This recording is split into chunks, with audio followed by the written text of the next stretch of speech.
الحمد لله نحمده ونستعينه ونستغفره ونؤمن به ونتوكل عليه ونعوذ بالله من شرور أنفسنا ومن سيئات أعمالنا من يهده الله فلا مضل له ومن يضلله فلا هادي له ونشهد أن لا إله إلا الله وحده لا شريك له ونشهد أن محمدا عبده ورسوله أما بعد فأعوذ بالله من الشيطان الرجيم بسم الله الرحمن الرحيم يا أيها الذين آمنوا استعينوا بالصبر والصلاة وقال النبي صلى الله عليه وسلم بين العبد وبين الكفر ترك الصلاة أو كما قال عليه الصلاة والسلام اللهم صل على سيدنا ومولانا محمد وعلى آل سيدنا ومولانا محمد وبارك وسلم اللهم صل على سيدنا ومولانا محمد وعلى آل سيدنا ومولانا محمد وبارك وسلم اللهم صل على سيدنا ومولانا محمد وعلى آل سيدنا ومولانا محمد وبارك وسلم. میرے محترم بزرگوں اور عزیز ساتھیوں، اللہ رب العزت نے ہمیں انسان بنایا اور اشرف المخلوقات بنایا. یہ اللہ رب العزت کا بہت بڑا احسان اور کرم ہے ہمارے اوپر. اس سے پہلے 2 ہفتوں سے ایمان کے اوپر بات چل رہی تھی، ایمان توحید کے اوپر بات چل رہی تھی. اس کے بعد جس چیز کا درجہ آتا ہے وہ ہے نماز. اس لیے کہ نبی کریم صلی اللہ علیہ وسلم نے ارشاد فرمایا، بعض سنتیں پڑھنے کا موقع دے دیا جائے گا. نبی کریم صلی اللہ علیہ وسلم نے ارشاد فرمایا، اسلام کی بنیاد 5 ستونوں پر قائم کی گئی ہے. بنی الاسلام علی 5 شہادت اللہ الہ الا اللہ وان محمد رسول اللہ واقام الصلاۃ وایتاء الزکاۃ والحج وصوم رمضان. سب سے پہلے نمبر پر فرمایا لا الہ الا اللہ محمد رسول اللہ. اسی کے اندر توحید اور ایمان سب آ جاتا ہے. یعنی سب سے پہلے نمبر پر ہم کو کیا کرنا ہے؟ لا الہ الا اللہ کا اقرار کرنا ہے. یعنی اللہ کے سوا کوئی معبود نہیں اور اللہ کے سوا کوئی بگڑی بنانے والا نہیں، اور حضرت محمد صلی اللہ علیہ وسلم اللہ کے بندے اور رسول ہیں. دوسرے نمبر پر جو آتا ہے وہ نماز. نماز کو قائم کرو. تیسرے زکوٰۃ دو. چوتھے حج کرو، 5ویں رمضان کے روزے. تو آج میں آپ حضرات کے سامنے نماز کے موضوع کو لے کر آیا ہوں. دعا کیجیے کہ اللہ رب العزت مجھے صحیح کہنے کی توفیق عطا فرمائے اور ہم سب کو اس پر عمل کرنے کی توفیق عطا فرمائے. خالق السماوات والارض نے ہمیشہ اپنے حبیب صلی اللہ علیہ وسلم کو تحفوں سے سرفراز فرماتے رہے، بے بہار نعمتوں سے نوازا. قرآن کو فرش پر نازل کیا، زکوٰۃ کو فرش پر نازل کیا، تمام احکام کو فرش پر نازل کیا، حج کو فرش پر نازل کیا. لیکن جب نماز کی باری آتی ہے تو آقا نامدار تاجدار اصحاب محمد عربی صلی اللہ علیہ وسلم کو کہاں بلایا جاتا ہے؟ معراج پر بلا کر یہ تحفہ دیا جاتا ہے. اس سے پتہ چلتا ہے یہ تحفہ بہت اعلیٰ ہے، بہت عرفہ ہے. اس لیے کہ اعلیٰ و عرفہ شے کو یا اعلیٰ و عرفہ چیز کو اعلیٰ ہی جگہ عطا کیا جاتا ہے. اب ہمارے نبی کریم صلی اللہ علیہ وسلم کہاں ہے؟ معراج پر. اب یہ جو ہمیں 5 وقت کی نمازیں ملی تو کس طریقے سے ملی؟ تو میں آپ لوگوں کو بتاتا ہوں کہ اللہ رب العزت نے حضرت آدم علیہ السلام کو پیدا کیا اور حضرت حوا علیہ السلام کو پیدا کیا. پیدا کرنے کے بعد ان کے لیے کیا کہا کہ یہ جنت میں رہیں. جنت میں رہنے کے لیے مجھے کہا گیا، وہ جنت میں رہ رہے اور فرمایا کلوا واشربوا ہنیئا مریا، کھاؤ پیو مزے لو. لیکن پھر یہ بھی ارشاد فرمایا ولا تقربا هذه الشجرة فتكونا من الظالمين. ارشاد یہ بھی فرما دیا کہ کھاؤ پیو موج کرو لیکن اس درخت کے قریب مت جانا. کیا فرمایا؟ اس درخت کے قریب مت جانا. ٹھیک ہے، زندگی گزارنے لگے لیکن شیطان انسان کا کھلا ہوا دشمن ہے. قرآن کریم میں ان الشیطان لکم عدو مبین، کہ شیطان جو ہے انسان کا کیا ہے؟ کھلا ہوا دشمن ہے. طرح سے بھڑکاتا رہتا ہے، آدمی کو بہکاتا رہتا ہے. تو شیطان چالاک بھی بہت ہے. تو اس نے سوچا ڈائریکٹ حضرت آدم علیہ السلام کو کہیں گے تو شاید کہ ایک طریقے سے ان کے ذہن سے بات نکل جائے. تو انہوں نے حضرت حوا علیہ السلام کے ذہن میں بات ڈالی کہ حضرت آدم علیہ السلام سے وہ کہیں یہاں 3 دانے ہیں، اس میں سے وہ کھا لیں. تو بیوی جو بیوی ہوتی ہے، اچھے اچھے آدمی بیوی کے سامنے نیچے ہو جاتے ہیں، بیوی کی کون بات نہیں مانتا۔ یہاں سے ایک اور واقعہ یاد آ گیا، بادشاہ نے اپنا محل سجوایا، اور سجوانے کے بعد اس نے وزیروں سے کہا کہ آج دیکھا جائے کہ کون کتنا بڑا ہے جو اپنی بیوی کی بات مانتا ہے اور کون نہیں ہے جو بیوی کی بات نہیں مانتا۔ چنانچہ اس نے اپنا محل سجوایا اور لوگوں کو کھڑا کیا، لوگ آتے رہے گزرتے رہے، لوگوں سے پوچھتے رہے بھائی آپ بیوی کی بات مانتے ہیں؟ کہا بالکل بیوی کی بات مانتے ہیں، اس کے کہنے پر چلتے ہیں۔ کہا اس کو ایک انڈا دے دو، ایک لباس دے دو اور اس کو روانہ کرو۔ اس طریقے سے آتے رہے لوگ، کہتے رہے کہ بیوی سے ہم بیوی کی بات مانتے ہیں۔ اس طریقے سے لوگ آتے رہے جاتے رہے، آخر میں ایک شخص آیا، ان سے پوچھا گیا کہ آپ بیوی کی بات مانتے ہیں؟ بیوی کیا چیز ہے؟ سب کچھ ہے، ہمیں جو کریں گے وہ ہم کریں گے، بیوی کون چیز ہوتی ہے؟ کہا ٹھیک ہے، اس کو ایک لباس دے دیا جائے سونے کا اور باقاعدہ زیورات سے اس کو نواز دیا جائے، اور اس کو گھوڑا دے دیا جائے، اس کے اوپر اس کو سوار کر کے بھیج دیا جائے۔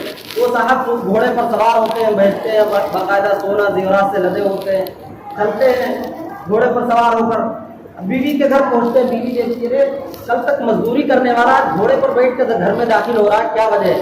بیوی نے پوچھا یہ اتنا بڑا گھوڑا اور یہ سب عالی مقام یہ کہاں سے حاصل کیا، یہ سب کہاں سے پائے؟ تو اس نے بتایا کہ بادشاہ نے ایسا ایسا کہا ہے کہ آپ بادشاہ کیا بیوی کی بات مانتے ہیں؟ تو ہم نے کہا بیوی کون چیز ہوتی ہے، بیوی کی کیوں بات مانے؟ تو انہوں نے ان چیزوں سے کیا کیا ہے، ہم کو نوازا ہے۔ اچھا، بیوی نے کہا اچھا ایسی بات ہے۔ بیوی نے کہا گھوڑا تو دے دیا ہے، لیکن گھوڑے کا ایک پیر جو ہے سفید ہے، دوسرا کالا ہے، اگر دونوں ایک طریقے کے ہوتے تو بہت اچھا لگتا۔ تو اس کے بعد سمجھ میں آ گئی، دوبارہ گھوڑے پر بیٹھا اور بادشاہ کے دربار میں پہنچ گیا۔ بادشاہ سے کہنے لگا بادشاہ سلامت، اس گھوڑے کو چینج کر لیجئے، اس کے ایک پیر سفید ہے اور اس کا ایک کالا ہے، ایسا کر دیجئے، یا تو دونوں سفید دے دیجئے دونوں کالے۔ بادشاہ نے کہا اس کو اتارو نیچے۔ اتروانے کے بعد اس کو 2-4 پٹے لگائے اور سارے زیورات چھین لیے۔ سب یہ ہوتا ہے۔ حضرت آدم علیہ السلام نے بیوی کی بات مانی تو وہ کیا کہا تھا اللہ رب العزت نے کہ اس درخت کے قریب مت جانا، اس درخت کے قریب مت جانا، لیکن حضرت حوا علیہ السلام نے حضرت آدم علیہ السلام سے کہا کھا لیجیے، تو حضرت آدم علیہ السلام نے وہ دانہ کھا لیا۔ اس دانے کے بارے میں فتح الباری میں کہا گیا ہے کہ 3 دانے تھے، اور فتح الباری میں کہا جو دانے کو کھانے کے بارے میں کہا گیا تھا وہ 3 دانے تھے۔ ایک دانہ حضرت آدم علیہ السلام نے کھایا اور 2 دانے حضرت حوا علیہ السلام نے۔ تو یہاں سے ایک بات اور پتہ چلتی ہے کہ حضرت حوا علیہ السلام نے جو 2 دانے کھائے تو یہ 2 دانے گویا کہ ڈبل حصہ لے لیا، اور حضرت آدم علیہ السلام نے 1 دانہ کھایا تھا۔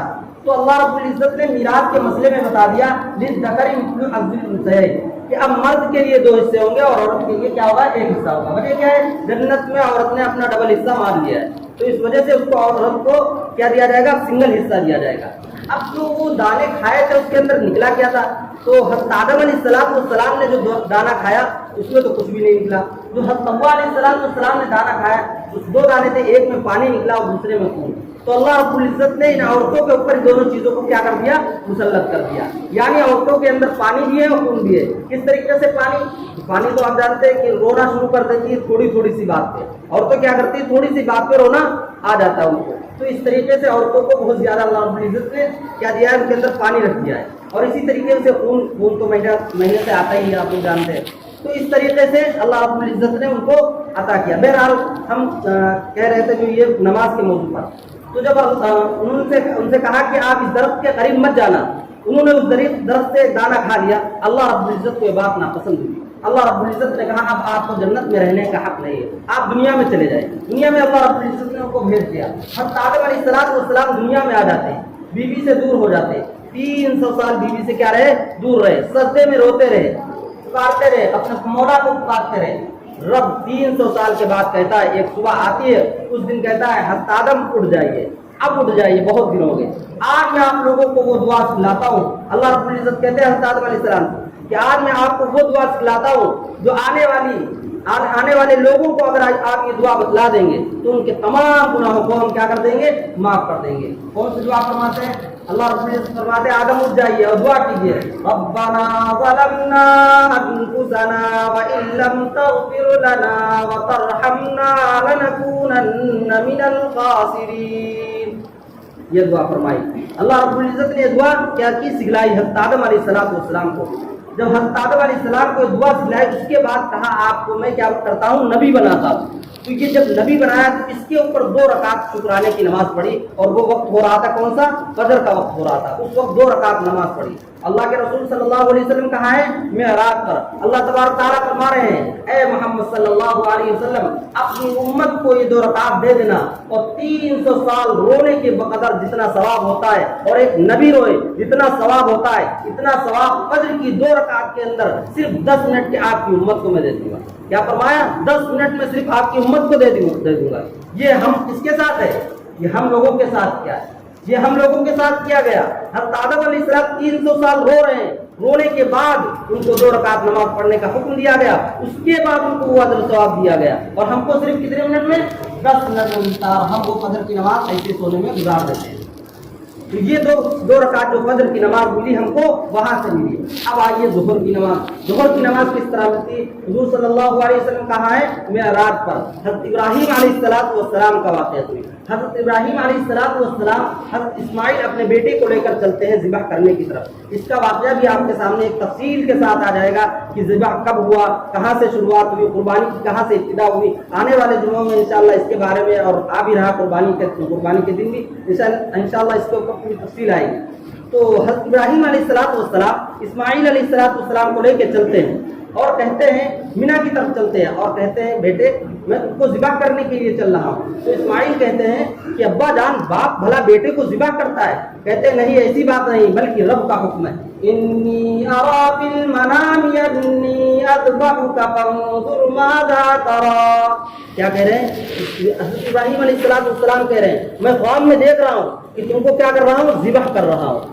حضرت ابراہیم علیہ السلام کہہ رہے ہیں، تو کہتے ہیں قال یا ابت فعل ما تؤمر ستجدنی ان شاء اللہ من الصابرین۔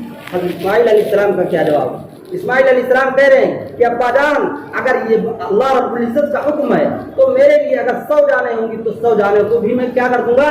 قربان کر دوں گا۔ چنانچہ حضرت اسماعیل علیہ السلام کو لے جاتے ہیں اور مینا پر لٹاتے ہیں، لٹانے کے بعد اس طریقے سے لیٹتے ہیں، چھری میں دھار ہوتی ہے، حضرت ابراہیم علیہ السلام یہاں پہ رکھتے ہیں۔ رکھنے کے بعد اسماعیل علیہ السلام کہتے ہیں ابا جان رک جائیے۔ ابراہیم علیہ السلام کہتے ہیں بیٹے ارادے بدل گئے؟ کہا نہیں ارادے نہیں بدلے ہیں، لیکن میں اس وجہ سے سیدھا لیٹا ہوا ہوں، اگر میرے خون نکلے گا آپ کی نظر میرے چہرے پر پڑے گی، اور آپ کو کہیں ایسا نہ ہو میری محبت آپ کے دل میں آ جائے، اس وجہ سے میں الٹا لیٹتا ہوں تاکہ آپ میرے چہرے کو نہ دیکھیں بلکہ اپنے رب کو چہرے کو دیکھیں اور اپنے رب کی یاد کریں۔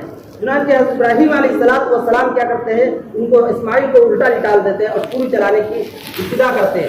فوراً اللہ رب العزت جوش میں آتے ہیں، کہتے ہیں جبرائیل کہاں ہو؟ چلے جاؤ فوراً بھاگتے ہوئے، اور دمبے کو لے کے چلے جاؤ، اسماعیل ذبح نہ ہونے پائے فوراً وہیں پہ لٹال دینا۔ فوراً جبرائیل علیہ السلام آتے ہیں، اسماعیل علیہ السلام کو اٹھا دیتے ہیں، دمبے کو لٹا دیتے ہیں، چھری چلتی ہے اس کے اوپر چلتی ہے دمبے کے اوپر۔ ابراہیم علیہ السلام دیکھتے ہیں کیا منظر ہے، چھری چل رہی ہے دمبے کے اوپر، اسماعیل علیہ السلام کھڑے ہوئے ہیں۔ فرمایا لگ رہا میرا بات سچ نہیں ہوا۔ اللہ رب العزت کہہ رہے ہیں گھبرانے کی ضرورت نہیں، قد صدقت الرؤیا انا كذلك نجزي المحسنين ان هذا لهو البلاء المبين وفديناه بذبح عظيم وتركنا عليه في الآخرين سلام على ابراہیم۔ فرمایا نہیں آپ کا خواب سچ ہو گیا، آپ نے سچ کر کے دکھا دیا، آپ نے جو کیا وہ صحیح ہو گیا، آپ کو قربانی کیا ہو گئی؟ قبول ہو گئی۔ تو وہ وقت ہو رہا تھا ظہر کا، تو حضرت ابراہیم علیہ السلام نے کتنی رکعت پڑھی؟ 4 رکعت شکرانے کے طور پر کیا پڑھی؟ ظہر کی نماز پڑھی۔ حضور صلی اللہ علیہ وسلم کہا ہے معراج پر اللہ رب العزت کہہ رہے ہیں آقا اے میرے محمد صلی اللہ علیہ وسلم یہ 4 رکعت لے کر چلے جاؤ اور اپنی امت کو دے دینا۔ اگر یہ ظہر کی 4 رکعت آپ کی امت پڑھے گی تو ایک باپ بیٹی کی قربانی کا جتنا ثواب ہوگا آپ کی امت کو میں صرف 4 رکعت ظہر کی نماز پڑھنے پر میں وہ ثواب عطا کر دوں گا۔ یہ ظہر کی نماز کی فضیلت ہے۔ آج ہم ظہر کی نماز کہاں چھوڑ دیتے ہیں؟ کاروبار میں لگتی ہے ظہر کی نماز چھوڑ دیتے، فجر کی سونے میں اور ظہر کی کاروبار میں۔ اب آئی بات باری اثر کی۔ عزیر علیہ السلام کو جانتے ہیں، عزیر علیہ السلام تھے وقت، اگر 5 وقت کی نماز پوری نہیں ہو پائی تو انشاءاللہ اگر آپ لوگ کہیں گے تو سنائیں گے، ورنہ تو انشاءاللہ آنے والے وقت۔ تو عصر کی نماز کا وقت شروع ہوتا ہے۔ تو اب عصر کی نماز کیسے آئی؟ عزیر علیہ السلام ایک وادی اور جنگل کی طرف چل رہے ہیں، ان کا بھی ایک لمبا اور طویل واقعہ ہے، اصحاب کہف کے نام سے مشہور ہے، ان کا بھی ایک طویل واقعہ ہے۔ تو حضرت عزیر علیہ السلام جنگل اور وادی کی طرف چل رہے ہیں اور ان کے ذہن میں خیال آتا ہے کہ اللہ رب العزت جب آپ ہم سب کو فنا کر دیں گے، بالکل ریزہ ریزہ کر دیں گے، مٹی میں مل جائیں گے، کسی کا نام و نشان باقی نہیں رہ جائے گا، تب آپ اللہ رب العزت آپ سب ہم سب کو کیسے زندہ کریں گے؟ یہ خیال آتا ہے۔ اللہ رب العزت فوراً کیا کر دیتے ہیں، فَأَمَاتَهُ اللَّهُ مِئَةَ عَامٍ ثُمَّ بَعَثَهُ، اللہ رب العزت حضرت عزیر علیہ السلام کو کیا کرتے تھے، وہیں پہ موت دے دیتے ہیں اور 100 سال وہیں پہ مارے رکھتے ہیں۔ 100 سال کے بعد ان کو زندہ کرتے ہیں، اور زندہ کرنے کے بعد کہتے ہیں کتنی دیر ہوئی؟ کہا کم لبثت یوماً أو بعض يوم، کہا تھوڑی دیر سوئے یا کچھ دیر اور سوئے ہوں گے، کتنا وقت ہوا ہے؟ کہا نہیں 100 عام، 100 سال، کہا 100 سال ہو گئے آپ کو سوتے ہوئے۔ کہا نکل کر باہر دیکھو، باہر نکل کر گلیوں میں جاتے ہیں تو دیکھتے ہیں کہ سب اجنبی، کوئی نظر ہی نہیں آ رہا ان کے کپڑے میں ایک جو ان کے وقت کا ایک سکہ تھا وہ رکھا ہوا تھا، وہ نکال کے دیکھا، ان لوگوں سے کہا، ان لوگ کہہ رہے یہ کیا لے کے آ رہے ہیں، یہ کیا لے کے آ رہے ہیں؟ وہ ان کو پہچانتا نہیں اور نبی تھے۔ تو اللہ رب العزت سے کہا اے اللہ میں آپ کی وحدانیت پر اقرار کرتا ہوں اور میں نے جان لیا کہ آپ جب سب کو پیدا کرنے پر قادر ہیں تو کل قیامت کے دن سب کو اٹھانے پر بھی قادر ہوں گے۔ اس وقت عصر کا وقت ہو رہا تھا تو حضرت عزیر علیہ السلام نے کتنی رکعت پڑھی تھی؟ 4 رکعت پڑھی تھی۔ اللہ رب العزت اپنے نبی صلی اللہ علیہ وسلم سے کہہ رہے ہیں معراج پہ یہ 4 رکعت لے کر چلے جاؤ اور اپنی امت کو کہہ دو یہ عصر کی 4 رکعت نماز پڑھ لیا کریں، اور جب یہ 4 رکعت عصر کی نماز پڑھیں گی تو ان کے اندر ایک ایمانی صلاحیت پیدا ہو جائے گی، ایک ایمانی قوت پیدا ہو جائے گی۔ اسی لیے ہمارے اکابر نے جو عصر کے بعد گشت رکھا ہے وہ اسی وجہ سے رکھا ہے کہ ہمارے اندر ایک ایمانی جذبہ اٹھے گا، اب اگر ہم دوسروں سے بات کہیں گے تو ہماری بات کا اس کے اوپر اثر ہوگا، اس لیے عصر کی نماز پڑھیں گے تو ایک ہمارے اندر ایمان کیا ہوگا؟ تازہ ہوگا۔ اب آئیے مغرب کی نماز کا وقت دیکھیے، وقت ہے نہیں بچا، ٹھیک ہے مکمل کرتے ہیں۔ دعا کیجیے کہ اللہ رب العزت مجھے صحیح کہنے کی توفیق عطا فرمائے، اللہ رب العزت ہم سب کو اس پر عمل کرنے کی توفیق عطا فرمائے۔ آپ جو انشاءاللہ اگر لگے رہیں گے تو آگے آنے والے جمعے میں انشاءاللہ پہلے آ جایا کریں تھوڑا تو زیادہ بہتر رہے گا۔ آپ لوگ سنتیں پڑھیے، ہمارے نہیں کرنا۔